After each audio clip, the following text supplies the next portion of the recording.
هدانا لهذا وما كنا لنهتدي لولا أن هدانا الله وأشهد أن لا إله إلا الله وحده لا شريك له وأشهد أن محمدا عبده ورسوله اللهم صل على محمد وعلى آله وصحابته ومن تبعهم بإحسان ila yaumiddin, amma ba'd. Para hadirin kaum muslimin dan muslimat, bapak-bapak dan ibu-ibu, saudara-saudari sekalian yang dimuliakan oleh Allah Subhanahu wa taala. Pertama, setelah memuji Allah dan bersalawat kepada nabi kita yang tercinta, junjungan kita Muhammad sallallahu alaihi wasallam, kami mengucapkan banyak terima kasih atas kehormatan untuk bisa duduk di depan jamaah sekalian yang mulia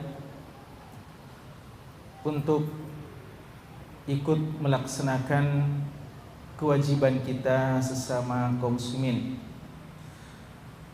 ikut untuk melaksanakan di antara hak-hak sesama kaum muslimin, dan sekaligus memanfaatkan waktu kita agar kita termasuk hamba-hamba Allah yang bahagia, hamba-hamba Allah yang beruntung, dan tidak termasuk hamba-hamba Allah yang merugi.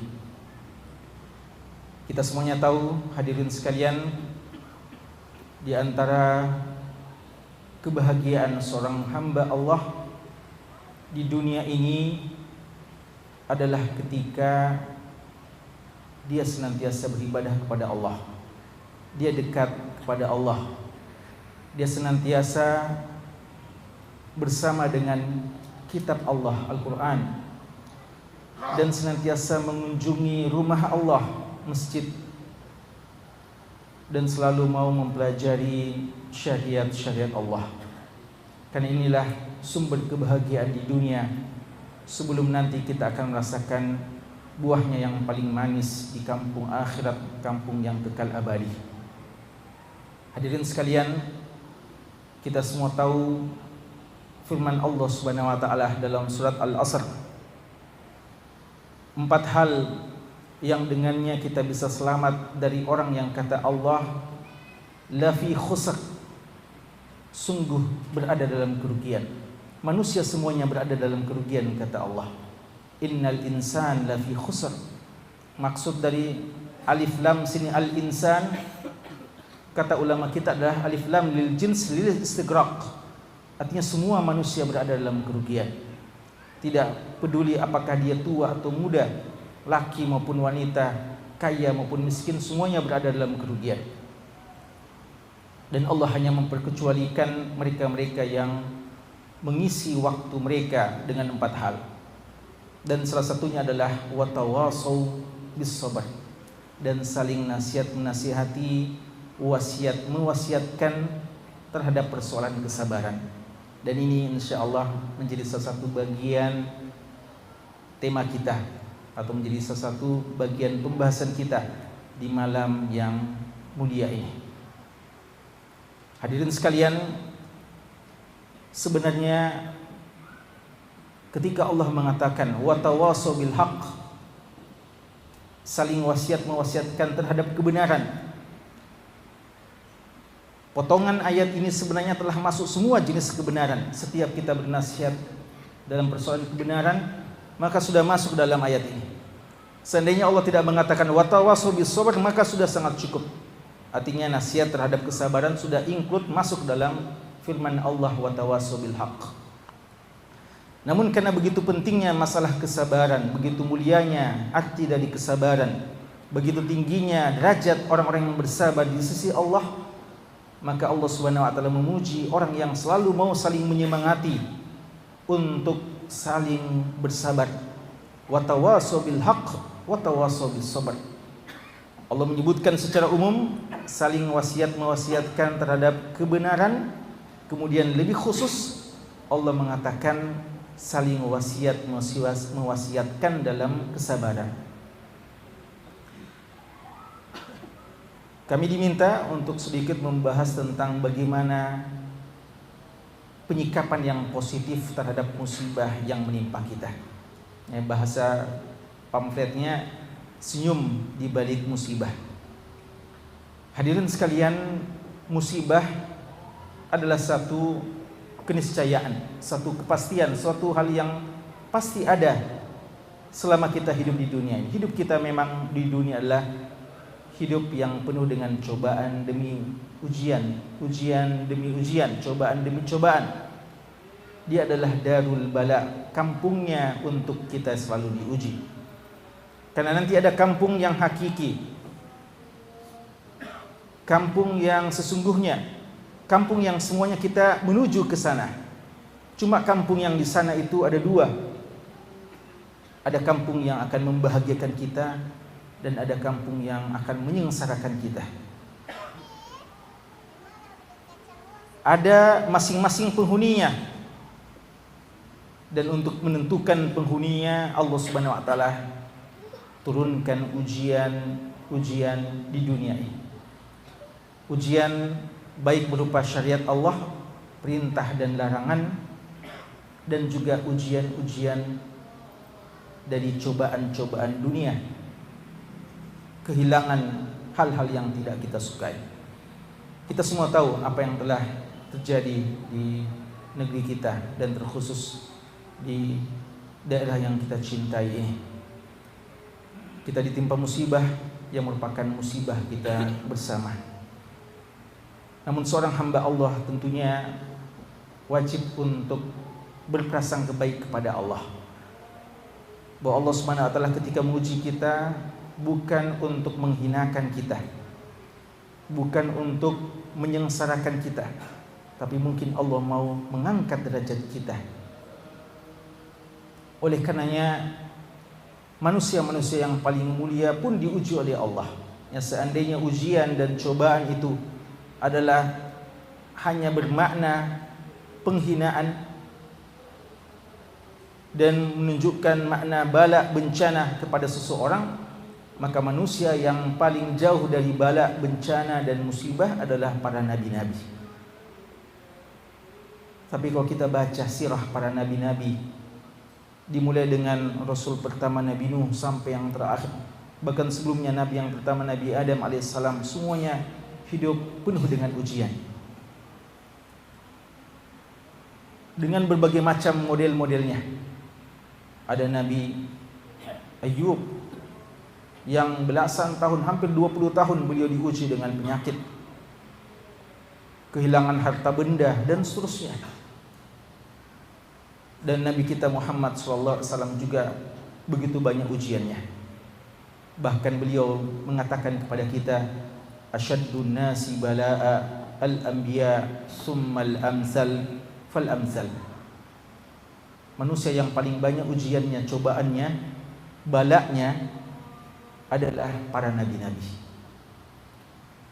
Kemudian orang yang semisal dengan mereka, yang dekat kualitasnya dengan mereka, dan seterusnya. Berarti ujian itu salah satu maknanya adalah pertanda Allah ingin kebaikan pada kita, ingin untuk mengangkat derajat kita di sisi Allah Subhanahu wa taala. Hadirin sekalian,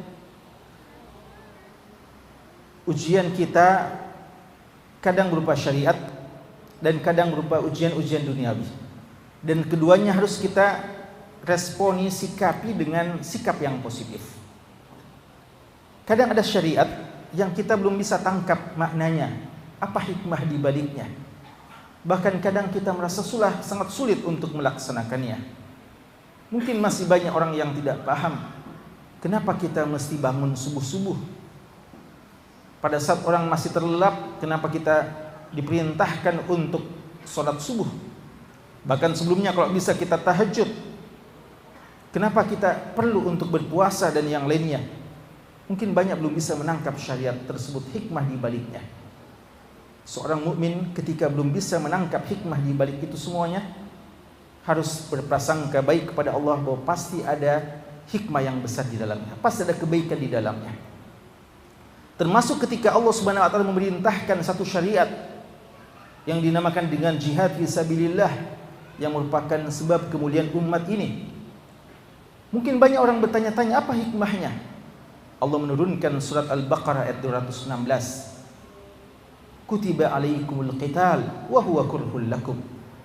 Diwajibkan kepada kalian berjihad, diwajibkan kepada kalian untuk berjuang, berperang untuk membela agama Allah. Padahal itu berat bagi kalian. Nyawa resikonya akan dikorbankan, harta benda juga akan hilang. Tapi kata Allah, wa asa an takrahu syai'a wa huwa khairul lakum. Wa asa an tuhibbu syai'a wa huwa syarrul lakum. Wallahu ya'lam wa antum la ta'lamun. Boleh jadi kalian tidak suka sesuatu padahal dia baik untuk kalian. Dan sebaliknya boleh jadi kalian suka sesuatu padahal itu tidak baik bagi kalian. Wallahu ya'lam wa antum la ta'lamun. Allah yang tahu dan kalian tidak ketahui. Jadi ketika kita merasa berat ini, kenapa kita harus diperintahkan seperti ini? Seorang hamba harus pertama mengatakan sami'na wa ata'na, kami taat, kami telah mendengar ya Allah dan kami siap taat, dan kami yakin pasti ada hikmah besar di balik perintah tersebut dan maslahatnya untuk kita semuanya. Karena pada dasarnya ibadah yang Allah perintahkan kepada kita adalah kebutuhan kita sebagai seorang hamba. Allah Maha Kaya dan lagi Maha Terpuji, tidak membutuhkan hamba-hambanya. Maka ibadah itu manfaatnya akan kembali kepada kita. Sebagaimana cobaan duniawi, Allah katakan seandainya kita diuji, dicoba dengan pasangan yang mungkin kurang kita sukai, ya Allah menakdirkan kita telah berkeluarga, bersuami atau beristri, lalu kita melihat kayaknya pasangan kita ini kurang pas. Ternyata setelah kita menjalani masa berumah tangga, ada hal-hal yang kurang kita sukai. Allah Subhanahu wa taala mengingatkan kita untuk tidak cepat mengambil keputusan. Dan hendaknya kita tetap berprasangka baik kepada Allah. Fa in karihtumuhunna syai'a fa asa an takrahu syai'a wa yaj'alullahu fihi khairan katsira. Jika kalian tidak suka sesuatu terhadap pasangan-pasangan kalian, istri-istri kalian, maka boleh jadi ada sesuatu yang tidak kalian sukai, padahal di dalamnya ada kebaikan yang sangat besar di sisi Allah. Biasa kadang orang begitu cepat mengambil kesimpulan. Dia hanya melihat satu sisi yang dia kurang sukai dari pasangannya, lalu dia berkesimpulan bahwa orang ini tidak cocok dengan saya. Mungkin dia memiliki kekurangan di satu hal, tapi begitu banyak kebaikan-kebaikan yang dimilikinya. Ayat-ayat yang semacam ini dan sangat banyak ayat-ayat seperti ini mengingatkan kita hadirin sekalian untuk selalu bersikap yang positif terhadap setiap ketetapan Allah yang menimpa kita, baik berupa cobaan-cobaan duniawi maupun ujian-ujian syariat ini, perintah dan larangan Allah Subhanahu wa taala. Dan sangat banyak buktinya. Kalau kita melihat sejarah, banyak sekali bukti-bukti sesuatu yang kelihatannya musibah, tetapi ternyata setelah lama dilalui, maka ternyata kita paham bahwa ada hikmah besar di balik ujian tersebut. Apa yang menimpa kita hari ini mungkin belum bisa kita paham. Apa masalahnya? Apa hikmah di balik ujian yang Allah berikan kepada kita? Begitu banyak orang-orang yang kita cintai yang mungkin sudah tidak kita saksikan hari ini. Ada yang kita temui mayatnya dan mungkin ada yang belum kita temui sampai sekarang. Berapa banyak kerusakan-kerusakan yang terjadi di sana sini dengan musibah yang begitu besar yang kita alami hari ini. Tapi sekali lagi kita harus berprasangka baik kepada Allah. Pasti ada hikmah di baliknya.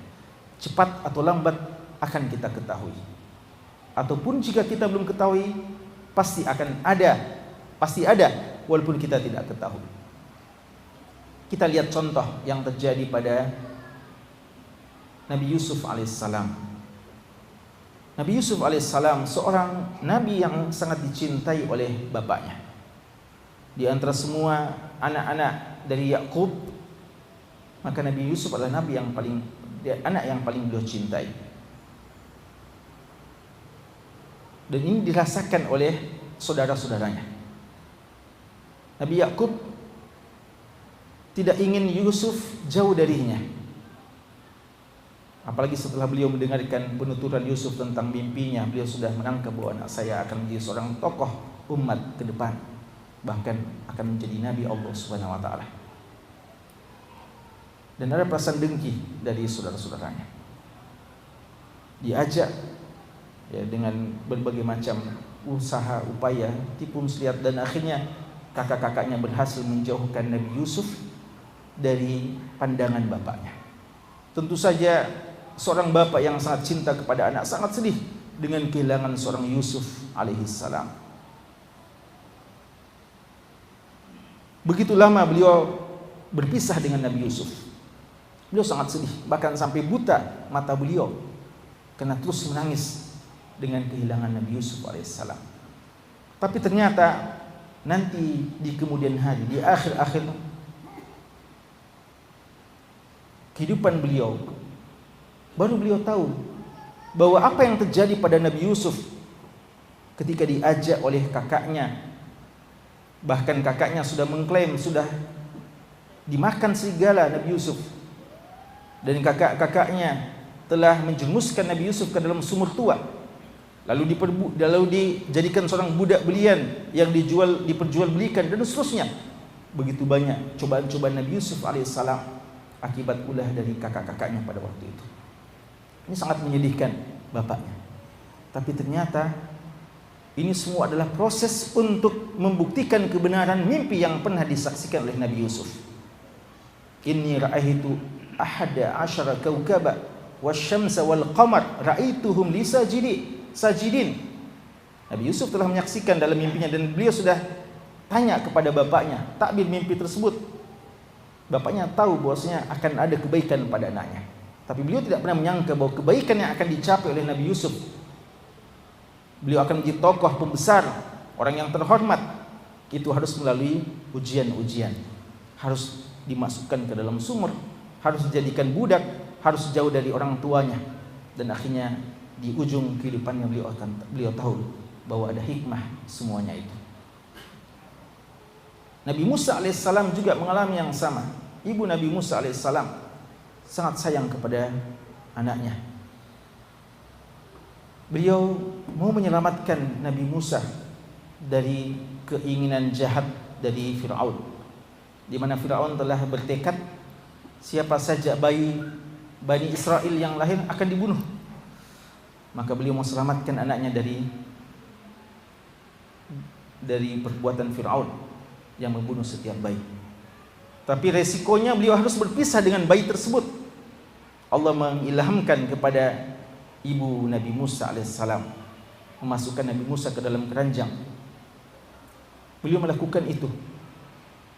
Tapi lihatlah hadirin sekalian, prasangka kita atau logika sederhana manusia mengatakan bayi yang lemah dimasukkan ke dalam keranjang dan akan dialirkan oleh sungai Nil itu mungkin begitu mudah untuk ditenggelamkan. Itu prasangka manusia. Tapi ternyata Allah Subhanahu wa taala menyelamatkan Nabi Musa alaihissalam, tidak tenggelam. Tapi belum selesai masalahnya. Apa yang ditakutkan oleh ibunya ternyata justru terjadi.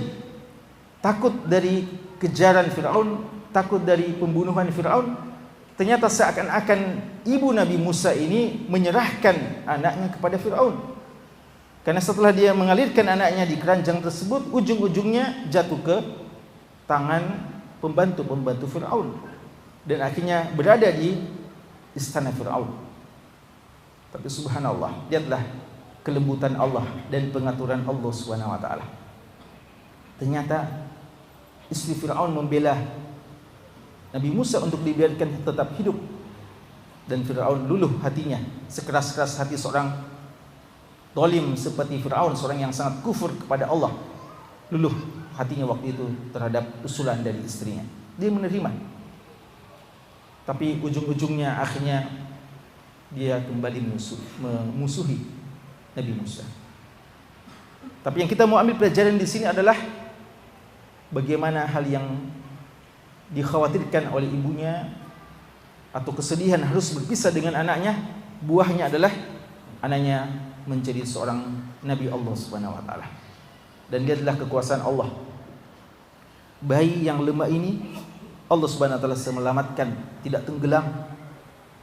Padahal dia bayi yang lemah di keranjang yang kecil.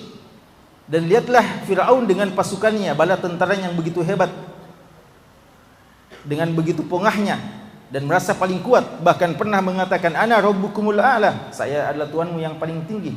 Dengan segala kepongahannya, kekuatan yang dia miliki, ternyata ketika dia berjalan di Sungai Nil, melewati Sungai Nil, ditenggelamkan oleh Allah Subhanahu wa taala. Bukan persoalan kuat tidaknya kita, tapi persoalan adalah bagaimana kita dengan Allah Subhanahu wa taala. Siapa yang bersama dengan Allah, maka Allah akan membantunya dan menyelamatkannya. Dan siapa yang ingkar kepada Allah, sombong kepada Allah, maka Allah Subhanahu wa taala Maha kuat, dan dialah Al-Mutakabbir, dialah yang paling patut untuk menyombongkan diri, dan tidak ada kekuatan di hadapan kekuatan Allah Subhanahu wa taala. Hadirin sekalian, oleh karena itu seharusnya dalam setiap musibah yang menimpa kita, kita kembalikan kepada Allah dan kita yakin bahwasanya ada kebaikan di dalamnya. Nabi kita sallallahu alaihi wasallam telah menyebutkan juga tentang bayi-bayi yang meninggal, anak-anak kita yang meninggal sebelum usia balik. Beliau mengabarkan kepada kita bahwa itu akan menjadi investasi akhirat kita. Dua anak yang meninggal sebelum usia balik, dia akan menjadi penjemput-penjemput kita di hari kiamat kelak. Dia akan membantu kita, memberikan syafaat bagi kita. Bahkan seandainya pun satu, kita bersabar dengan ujian tersebut, maka dia yang akan menjemput kita di hari kiamat kelak di surga Allah Subhanahu wa taala. Bahkan hadirin sekalian, ulama kita menyebutkan bahwa boleh jadi Allah Subhanahu wa taala tidak memberikan apa yang kita pinta hari ini, tapi Allah akan memberikan kepada kita yang lebih baik.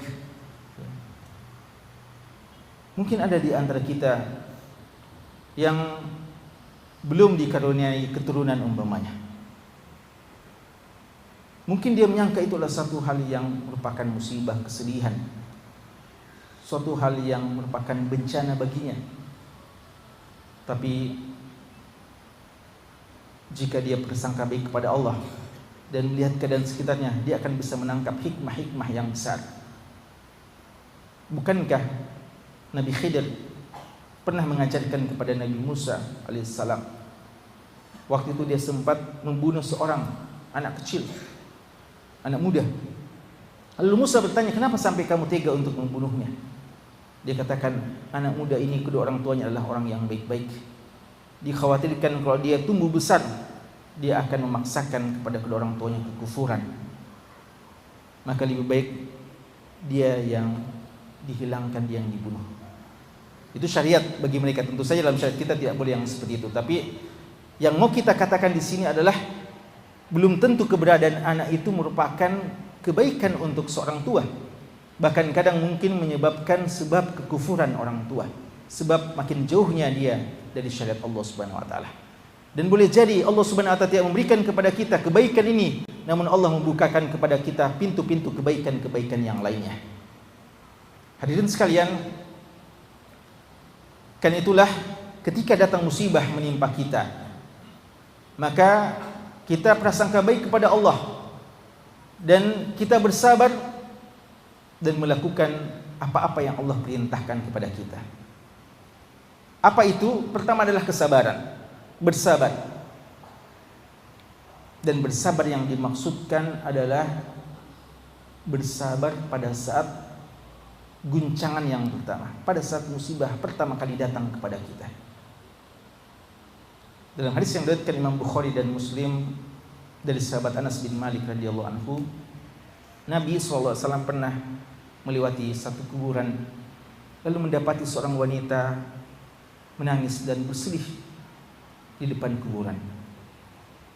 Nabi SAW melihat perbuatan tersebut, ada kesan orang itu meratap, maka Nabi SAW mengatakan, ittaqillah wasbiri, bertakwalah kepada Allah dan bersabarlah terhadap musibah.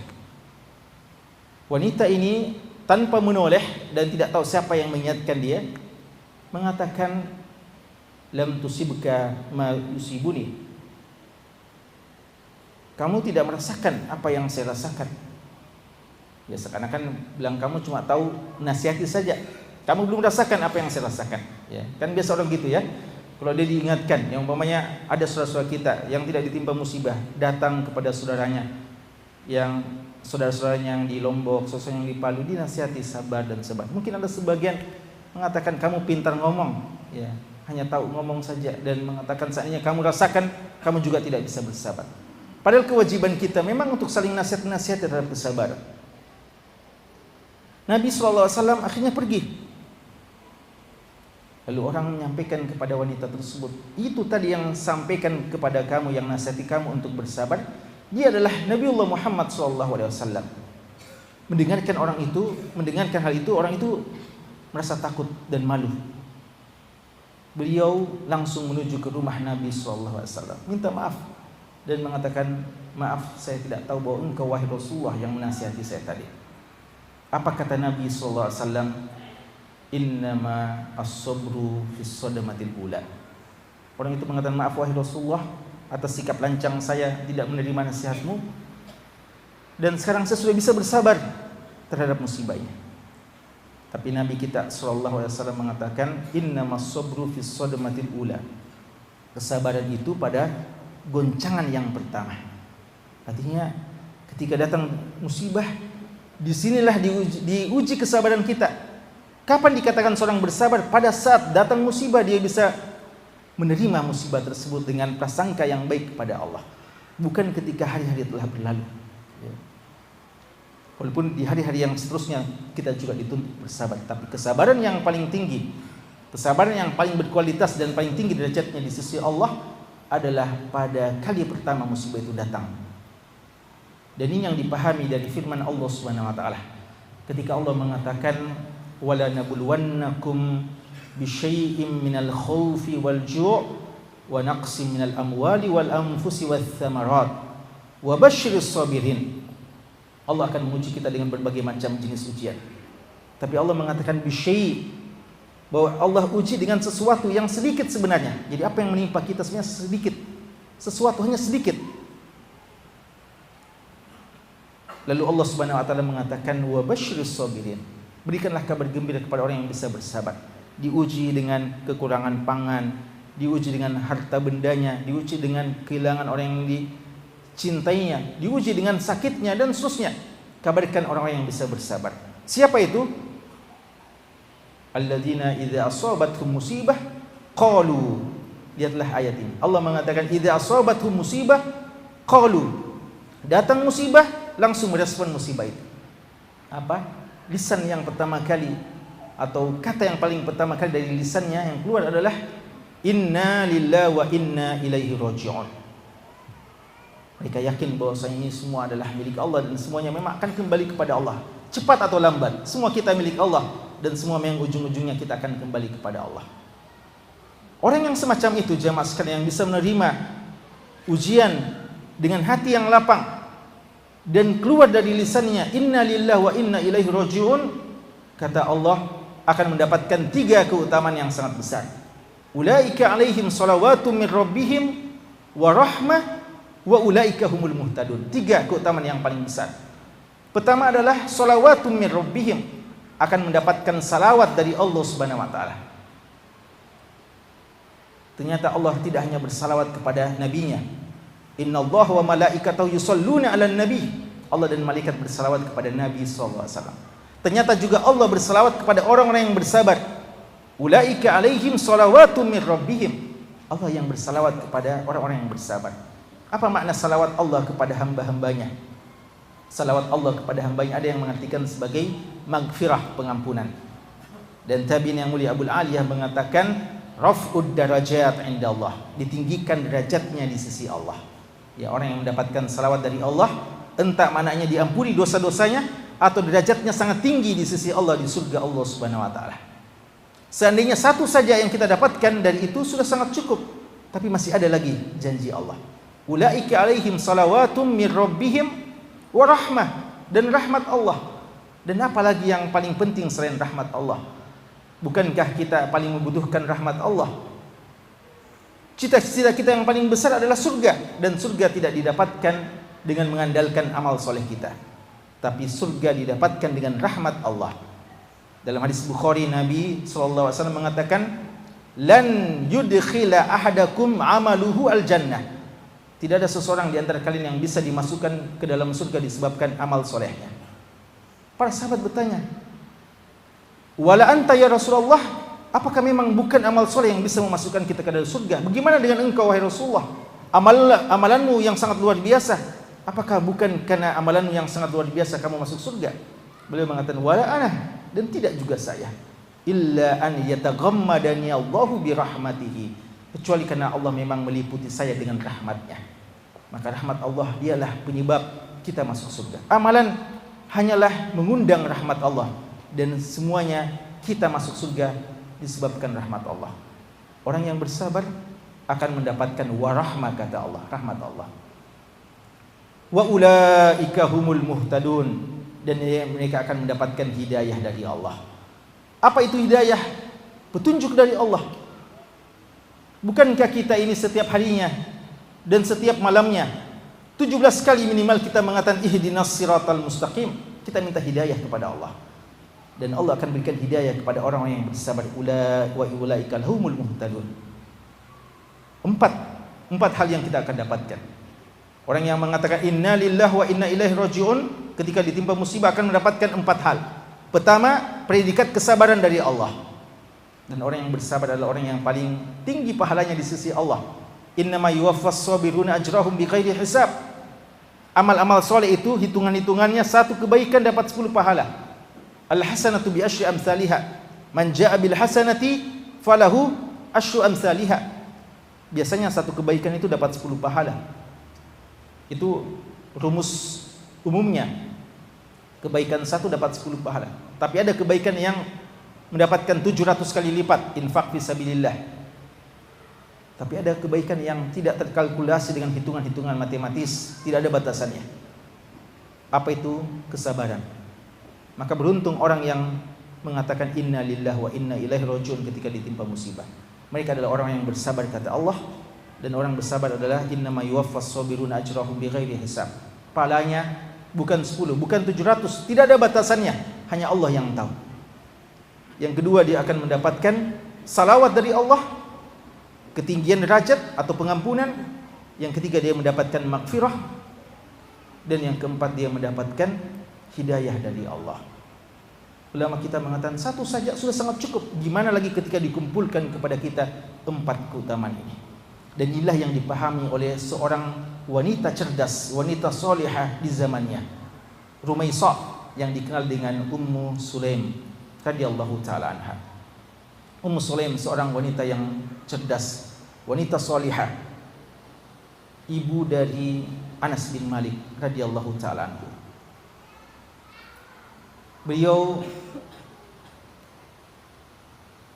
menikah dengan sahabat yang mulia Abu Talha, Zaid bin Sal, seorang yang kaya raya, seorang yang terpandang sebelum masuk Islam. Dan ketika melamar Ummu Sulaim radhiyallahu anha mengatakan, orang semacam Anda tidak pantas ditolak lamarannya. Cuma satu masalah, kamu belum masuk Islam. Kalau kamu mau masuk Islam, maka keislamanmu adalah mahar bagiku. Dan akhirnya masuk Islam Zaid bin Sahal, Abu Talha Al-Ansari radhiyallahu anhu. Dan ini kata Nabi SAW adalah mahar yang paling berberkah, yaitu masuk Islamnya seorang Abu Talha. Dan Abu Talha akhirnya menjadi seorang yang juga dermawan dan tokoh luar biasa setelah masuk Islam.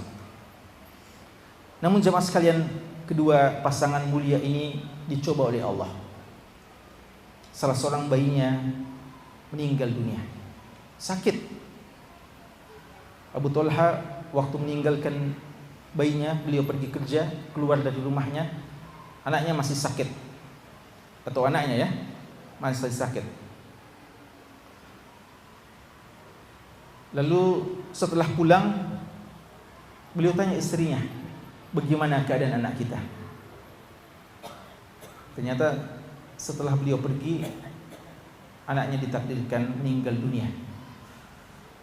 Ummu Sulaim seorang wanita yang bisa memahami psikologis seorang suami dan perasaan seorang suami, beliau begitu tegar ya. Seharusnya beliau sebagai seorang wanita mungkin lebih tidak sabar lagi, tapi beliau sendiri melihat bagaimana anaknya dipanggil oleh Allah Subhanahu wa taala. Ternyata beliau bisa bersabar tegar terhadap musibah ini karena mungkin yakin dan membenarkan janji-janji Allah dan Rasulnya. Beliau ketika suaminya pulang ditanya, gimana keadaan anak kita? Beliau dengan cerdasnya menjawab, anak kita lebih tenang dari sebelumnya. Ini tidak dinamakan bohong ya. Ini dinamakan ta'rid. Anak kita lebih tenang dari sebelumnya. Abu Talha memahami bahwa anaknya sudah baikan ya. Sebelum beliau mengecek sendiri, dengan cerdasnya seorang Ummu Sulaim melayani suaminya. Beliau langsung menyiapkan makanan dan menyiapkan makanan yang terenak, yang terbaik waktu itu. Dan setelah itu juga beliau bahkan melayani keinginan suaminya. Maka terjadilah hubungan suami istri malam itu. Dan setelah itu semuanya, beliau berkata kepada suaminya, bagaimana pendapatmu jika seseorang yang dititipkan sesuatu, lalu ketika sudah datang waktunya untuk pemilik tersebut mengambil sesuatu yang telah dia titipkan pada saudaranya atau pada seseorang, apakah boleh orang yang dititipi itu menolak dan tidak mau mengembalikan dan menyerahkan barang titipan tersebut? Kata Abu Talha, tentu saja tidak. Pemilik itu paling berhak mengambil kapan dia inginkan barang titipannya. Seorang yang dititipi harus memberikan hak dari pemilik tersebut. Ini jawaban. Dan ini yang mau dikiaskan oleh Ummu Sulaim terhadap anaknya. Beliau mengatakan anak kita adalah milik Allah, titipan Allah Subhanahu wa taala untuk kita. Dan Allah Subhanahu wa taala telah memanggil anak kita. Abu Talha pada awalnya berat mendengarkan penuturan tersebut. Tapi apa yang dikatakan istrinya adalah suatu kebenaran, dan beliau begitu kagum dengan ketegaran, kesabaran dari istrinya. Oleh karena itu beliau bisa menerima takdir Allah tersebut. Apatah lagi sebelumnya Ummu Sulaim telah memberikan hal-hal yang terbaik untuk beliau malam itu. Dan inilah contoh bagaimana sikap terhadap musibah. Dan besok harinya Nabi kita SAW memberkahi kedua pasangan tersebut dan mendoakan, dan ternyata hubungan malam itu berberkah dan akhirnya diberikan juga keturunan pengganti dari anak yang ditinggalkannya atau anak yang meninggalkannya. Jamaah sekalian, oleh karena itu kehidupan ini sekali lagi adalah cobaan dan ujian. Mari kita menghadapinya dengan penuh kesabaran, prasangka yang baik kepada Allah. Dan jika itu kita lakukan, maka insya Allah kita akan mendapatkan pahala-pahala yang besar di sisi Allah. Oleh karenanya Nabi kita SAW mengajarkan kepada kita zikir yang dikatakan alhamdulillahi ala kulli hal. Segala puji bagi Allah dalam segala keadaan. Kita ditimpa musibah, kita pun bisa memuji Allah. Dan siapa yang mengatakan itu bukti tawakalnya kepada Allah, bukti kesabarannya dan bukti keridhaannya. Dan Allah Subhanahu wa taala sesuai dengan prasangka hamba-hambanya. Terakhir jamaah sekalian, ya waktu mungkin sudah habis. Terakhir sebagai pesan untuk diri kami dan kepada jamaah sekalian, bahwa musibah, ada dua musibah yang sifatnya duniawi seperti yang kita sebutkan contoh-contohnya, dan ada yang musibah dinamakan musibatuddin, musibah agama, yang tidak boleh ada pada kita sebenarnya, yang tidak boleh mendatangi kita, menghinggapi kita, adalah musibah agama. Apa itu musibah agama? Ketika agama kita pergi dari kita, ketika kita jatuh dalam pelanggaran-pelanggaran kepada Allah. Inilah musibah agama. Dan jangan sampai musibah dunia menjadi jalan bagi kita untuk jatuh kepada musibah yang lebih besar, yaitu musibah agama. Nabi kita SAW pernah berdoa terhadap musibah yang dua ini dengan doa yang berbeda. Beliau mengatakan, wa minal yaqini ma tuhawwinu bihi alaina musibatid dunya. Ya Allah, berikanlah keyakinan yang kuat padaku agar saya bisa tegar menghadapi musibah-musibah dunia yang menimpaku. Beliau tidak menolak adanya musibah dunia karena memang itu satu keniscayaan sekali lagi. Tapi beliau minta kepada Allah agar diberikan ketegaran dan kesabaran. Tapi untuk musibah agama, beliau mengatakan wala taj'al musibatana fi dinina. Ya Allah, jangan kamu timpakan kepada kami musibah terhadap agama kami. Oleh karenanya Nabi Yusuf alaihissalam, kenapa ketika ditawarkan oleh perempuan itu, seorang perempuan yang cantik, kaya raya, pembesar, dan dia yang meminta kepada Yusuf untuk melakukan perbuatan yang haram tersebut, dan risiko jika tidak mau diterima tawarannya adalah penjara dan akan disiksa dan dihukum, beliau lebih menerima musibah dunia di penjara ketimbang musibah agama, yaitu terjatuh dalam kemaksiatan kepada Allah. Maka jangan musibah-musibah yang dunia yang menimpa kita ini menjatuhkan kita ke dalam musibah-musibah agama berikutnya. Ada saja orang yang biasa memanfaatkan momen-momen kesempatan musibah seperti ini untuk menawarkan hal-hal yang bisa membuat kita jauh dari agama. Mungkin ada orang yang mau memberikan kepada kita fasilitas lalu menawarkan kita untuk berganti agama, waliyadzubillah. Atau jangan karena kesedihan kita yang terlalu berlarut-larut menyebabkan kita makin lupa kepada Allah, makin jauh dari Allah dan jatuh kepada dosa-dosa dan maksiat berikutnya. Mari kita bangkit dari ujian ini untuk kita menjadi hamba-hamba Allah yang mendapatkan 4 keutamaan tadi.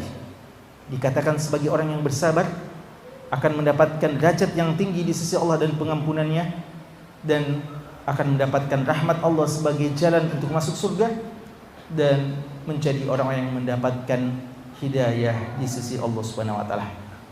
Kita semuanya berdoa dan berharap kepada Allah, semoga kita hamba-hamba Allah bisa diberikan kesabaran dan kekuatan terhadap setiap musibah-musibah agama, musibah-musibah dunia ini yang menimpa kita, dan semoga keluarga-keluarga kita yang telah mendahului kita diampunkan oleh Allah dan mendapatkan rahmatnya, dan semoga mereka menjadi penghuni surga-surga Allah Subhanahu wa taala.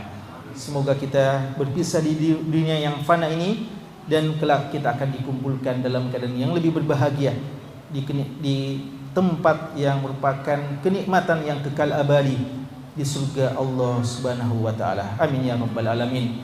Hadanallahu wa iyyakum, dan mohon maaf jika ada hal yang kurang berkenan. Subhanakallahumma wa bihamdika asyhadu an la ilaha illa anta astaghfiruka wa atubu ilaik. Wa sallallahu ala nabiyyina Muhammadin wa ala alihi wa sahbihi wa sallam. Wa akhiru da'wana alhamdulillahi rabbil alamin.